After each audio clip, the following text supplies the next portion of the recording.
यहाँ गरीब एवं मध्यम वर्गों के लोग ही सफर करते हैं, जो अब सबसे ज्यादा प्रभावित होंगे।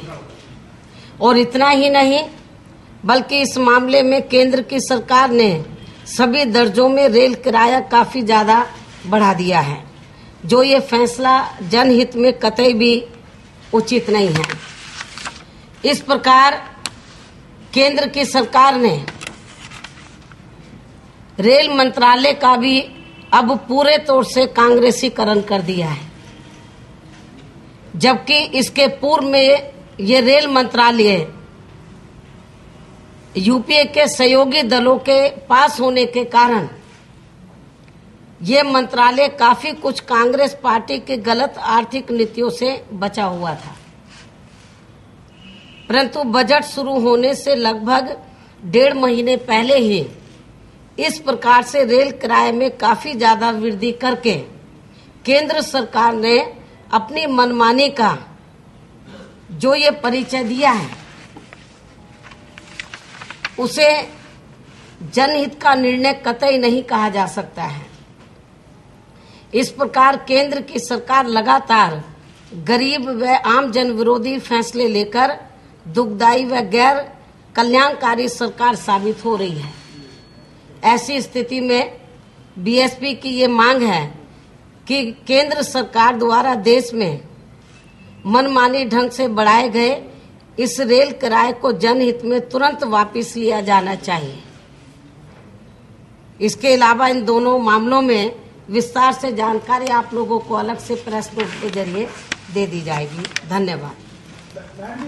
जो शहीद हुए थे उनका अंतिम संस्कार कर दिया गया, लेकिन वहाँ पे कोई लाइट की व्यवस्था नहीं की गई थी और कोई भी प्रदेश सरकार का मंत्री वहाँ पे नहीं पहुंचा।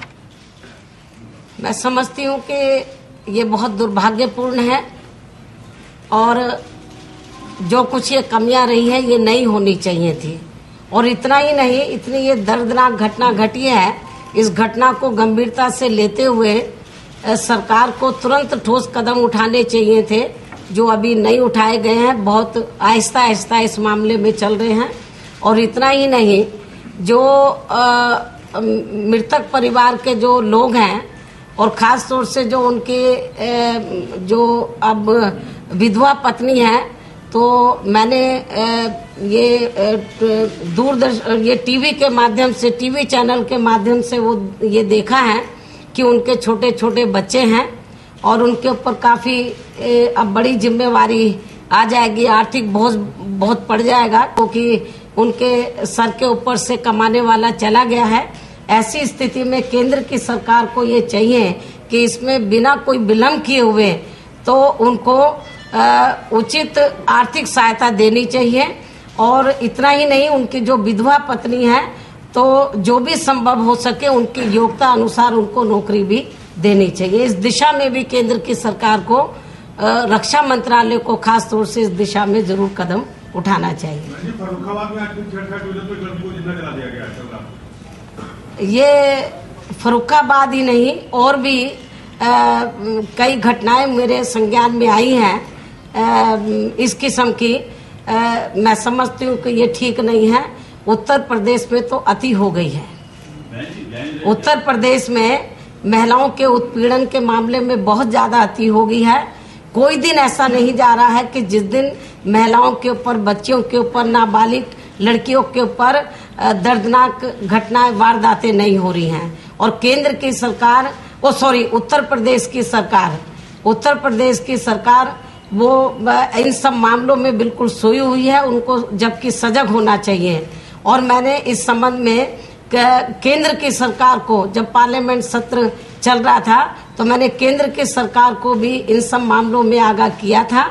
और अभी कुछ दिन पहले भी मैंने आप लोगों के माध्यम से महामहिम राज्यपाल जी को ये कहा था कि ये जो कमियां, ये जो सब कुछ जो चल रहा है कानून व्यवस्था के मामले में, जो काफी खराब हालत उत्तर प्रदेश की चल रही है, तो इन सब मामलों में महामहिम राज्यपाल जी की जिम्मेवारी बनती है कि वो राष्ट्रपति जी को अवगत कराएं और केंद्र की सरकार को इस मामले में सही तथ्य उनके संज्ञान में लाएं। लेकिन दुख की बात है कि अभी तक इस दिशा में महामहिम श्री राज्यपाल जी द्वारा कोई कदम नहीं उठाया गया है। ऐसा कोई हमारे संज्ञान में नहीं है। गैंग रेप में कुछ मंत्री के शामिल है, उन पर अभी तक कार्रवाई नहीं की गई है। शामली की जिस दिन डेथ होती है उस दिन सफाई में राष्ट्रीय मुखिया सहित कई नेता जो है वहाँ पर महोत्सव में जलसे में दिखाई दिए। तो क्या कहना, जिससे महिला अपराध नहीं रोक पा रहे हैं लोग? नहीं तो जब मैंने आपको ये कहा है, कई बार प्रेस कॉन्फ्रेंस में ये कहा है कि जिस सरकार में काफी बड़ी तादाद में जो जनप्रतिनिधि खास तौर से मंत्री आपराधिक प्रवृत्ति के हों, तो मैं समझती हूँ कि उस सरकार में अपराध नहीं रुक सकते, चाहे महिला उत्पीड़न का मामला हो या अन्य कोई और मामला हो।